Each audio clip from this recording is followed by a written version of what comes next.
In the middle of a quiet city street where people often passed without noticing the smaller details of life, an elderly woman moved slowly along the sidewalk. She was 87 years old, her steps soft but steady, and she carried a small black bag that looked older than her. Many people knew her by face but not by name. Some would glance, some would look away, others would simply walk past without sensing that she carried a million stories behind those tired eyes. Beside her was a tiny girl, only 4 years old, holding her hand as if she were holding the whole world together. The girl's smile carried a brightness that even the dust on her clothes could not hide. Their bond was strong, though their situation was fragile. Together they walked through the noise of the city, searching not for money or pity, but for a small corner where they could sit and do the one thing that brought them comfort. Music. The elderly woman had spent many years of her life teaching children how to play the violin. She had once lived in a warm home filled with framed photographs, shelves of books, and laughter from students who came in and out for lessons. But life had changed unexpectedly, taking from her the people she loved and the security she once had. Her daughter had passed away during a difficult time, leaving behind the little girl now walking beside her. With no family support and no savings left, they ended up living on the streets. But the grandmother refused to let despair destroy the beauty inside the child. She believed music could hold them together. Every morning she would take the violin out of her worn bag, clean its surface gently, tune the strings, and teach her granddaughter how to move the bow with grace. The child's fingers were small but full of determination. They would practice under bridges, in parks, or by the markets where people could hear but rarely stopped. The sound of the violin echoed through the concrete walls, sometimes blending with traffic noise, sometimes rising above it like a fragile blessing floating into the wind. The little girl loved learning with her grandmother. She enjoyed pressing each string, hearing how one note could rise like sunlight while another dipped like a quiet whisper. She learned how to listen carefully before playing. She learned how music could speak in ways words could not. But more than anything, she loved seeing her grandmother's eyes sparkle whenever she played correctly. The child believed she could make the world kinder through music, and the grandmother believed she might be right. One afternoon they settled near an old fountain in a small plaza. The place was busy, filled with footsteps and hurried voices. The grandmother lifted her violin, placed it under her chin, and handed a tiny toy-sized violin to her granddaughter. It wasn't a real instrument but the closest thing they had found in a donation box. Yet when the child held it, she treated it as if it were priceless. The grandmother whispered that the value of an instrument was not in its price but in the heart of the one who played it. Together they began to play a duet they had practiced for weeks. The grandmother's bow moved slowly at first, then gracefully. The child followed with gentle determination, matching the rhythm the best she could. People walking by began to slow down. Some paused. A few even turned completely toward them. The music created a space that made the world feel quieter, softer, fuller.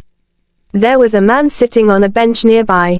He looked stressed, dressed in a suit, holding his head as if the weight of his life sat on his shoulders.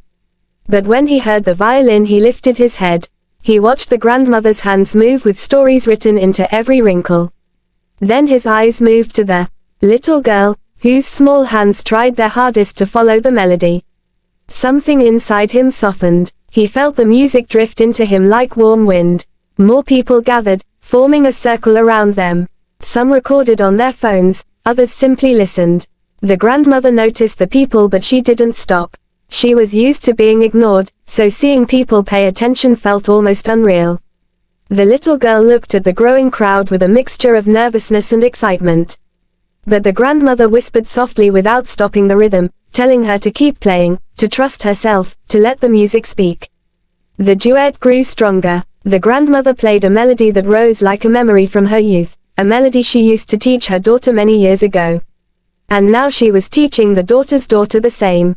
The child picked up the pace, her tiny bow sliding across the strings with surprising accuracy. The sound wasn't perfect, but it was pure. People began wiping their eyes. Some tried to hide it, pretending they were just adjusting the glasses or clearing dust from their faces. Others let their tears fall openly. The sight of an elderly homeless woman and a 4-year-old child playing with so much heart was something they had not expected in the middle of the busy routines. A woman from the crowd finally stepped forward. She placed a small bill into the grandmother's open case. Then another person added coins. Soon the case filled with small donations from people who wanted to help, even if they didn't know how else to. The grandmother saw the growing pile, but her hands continued playing, steady and committed. Music had become her way of surviving, but also her way of keeping her granddaughter close to the beauty the world still had. As the duet continued, a man with a camera approached. He was a street videographer who often searched for everyday moments that carried deep emotion. Something powerful drew him toward the grandmother and child. He didn't interrupt, he simply filmed silently, capturing every tremble of the bow, every breath the grandmother took, every innocent expression on the child's face. He filmed the audience too, capturing the way strangers were brought together by something as simple as music. The elderly woman noticed him but didn't stop playing. She felt a strange hope rise inside her, one she hadn't felt in many years.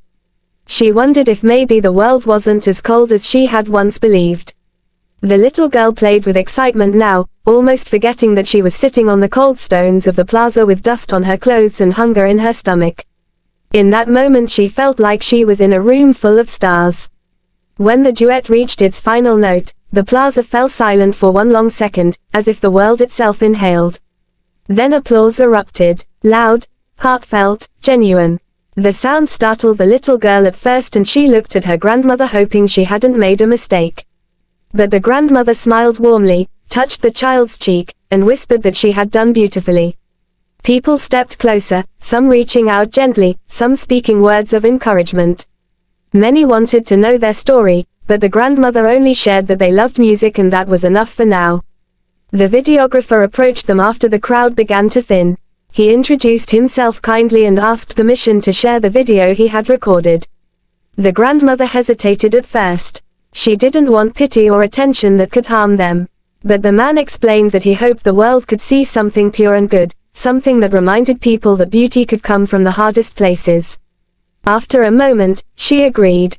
The man thanked her and promised to return. That evening, the grandmother and granddaughter found a quiet place behind a closed shop where they often rested. The little girl asked her grandmother why people cried when they played. The grandmother explained that music reaches hearts in ways words never can. She told her that sometimes people carry sadness inside them that they don't know how to release. When they hear something beautiful, it opens a small door in their hearts, letting the sadness come out as tears. The child listened carefully and nodded as if she understood everything. The next morning something unexpected happened. The videographer returned, running toward them with excitement. He told them that the video had gone viral overnight. Millions of people had watched it. People from different countries were writing messages, asking how they could help. Many said they cried watching the duet. Others said the music reminded them of their own parents or grandparents. Donations had poured in, enough to change the grandmother and child's life forever. The grandmother felt overwhelmed. She had lived so long without expecting kindness from the world that she didn't know how to accept it. The videographer assured her that the donations were real and that people wanted to support them after seeing how much love she carried for her granddaughter. Within days they were offered a small apartment through a community program. A group of musicians donated instruments, while others offered to give the child lessons. A foundation even invited the grandmother to teach music part-time to children who couldn't afford lessons. The little girl would finally have a bed, warm meals, and safety. On the day they moved into their new home, the grandmother held the child close.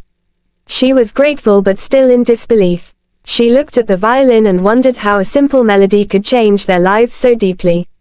The child jumped around the room, exploring every corner with joy, asking if this was really their home. The grandmother nodded, tears filling her eyes. Weeks later, they were invited to perform in a community center. Many people came, some who recognized them from the video. When the grandmother lifted her violin again and the little girl stood beside her, they felt a warmth inside their hearts. They began to play the same duet that had changed everything. The audience listened in silence, many with tears streaming once again. Their music was no longer just a way to survive. It had become a reminder to the world that even in hardship, love can create something powerful. The grandmother felt proud watching her granddaughter play, imagining a future where the little girl would grow into a strong musician, carrying the legacy of their resilience. The duet ended with applause again, but this time the applause wasn't just for their talent. It was for their journey, their courage, their bond. The grandmother hugged the child, whispering that they were no longer alone. Their story continued to spread, inspiring people everywhere. Many learned that small acts of kindness could change lives. Others learned that beauty can rise from the most unexpected places. And the grandmother learned that even at 87, life could still surprise her with miracles. The little girl grew day by day, not just in size but in confidence. She practiced her violin daily, often sitting by the window while the grandmother cooked breakfast. She played melodies that filled their small home with happiness. The grandmother would watch her with pride, knowing that she had handed down not just music but hope. The grandmother still carried her past with her, but now it felt lighter. She believed that as long as they had each other, they had enough. Their lives had changed not because they asked for help, but because the world saw something honest and beautiful in their music. And so the story of the 87-year-old grandmother and her 4-year-old granddaughter became a symbol of resilience, love, and the kind of magic that happens when music opens hearts that were once closed.